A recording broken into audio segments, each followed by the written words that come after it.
This is Cistus skanbergii, pink rock rose.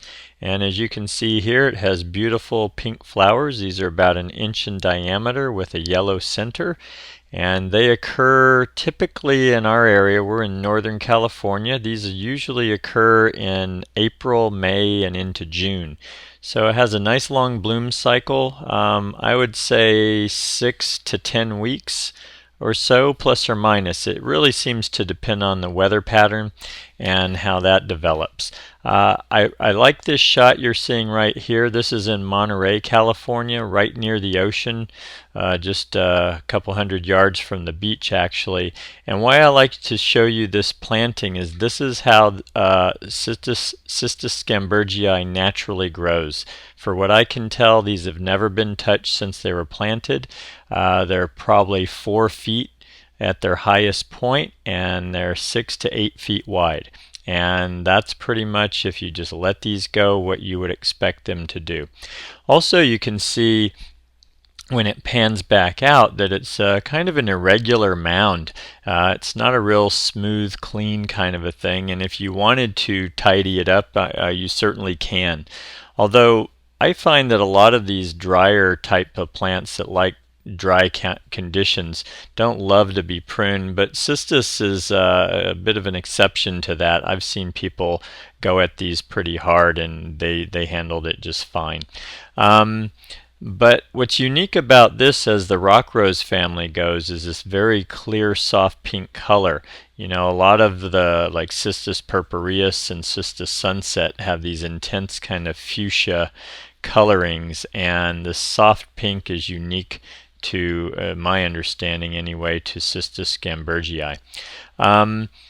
So Cistus as a family is drought tolerant, deer tolerant. Their leaves are very oily, they're kind of crinkled, and this one actually has a nice greener leaf. Some of these are fairly gray green, and there is some gray in this, but you can see some bright green in there as well.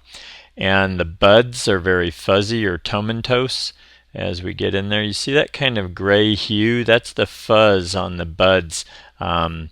So again, these bloom in spring, late spring, early summer, and like coastal conditions, they are native to the Mediterranean, this family is. So that's something to think about in terms of if they're native to that, what do they like? They're used to no water or very little water during the summer months. So in California, we don't get any native rain for about 5 months during the summer, and late spring all the way until fall, and these handle that fine. If you're irrigating these, it's good to establish them on drip irrigation, and then eventually you can kind of abandon that, and these tend to handle our weather just fine.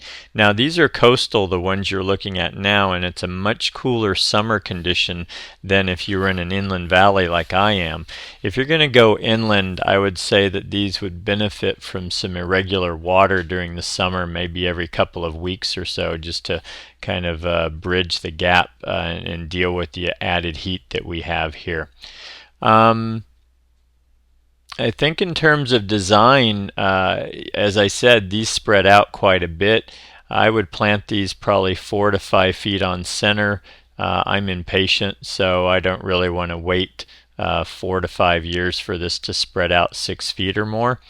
And I would also probably tidy this occasionally, and when one of those mounds starts to rise up, I'd probably take that off. But if you like what you're seeing here in terms of the form, you see here again a high point. You've got these low flowers in the foreground and then a high point in the background. That's so common for this plant. So deer resistant, drought resistant, tolerant of many soils, prefers good drainage. And then I'm going to show you some other plants that it looks good with here coming up. And enjoy. That's Cistus skanbergii, pink rock rose.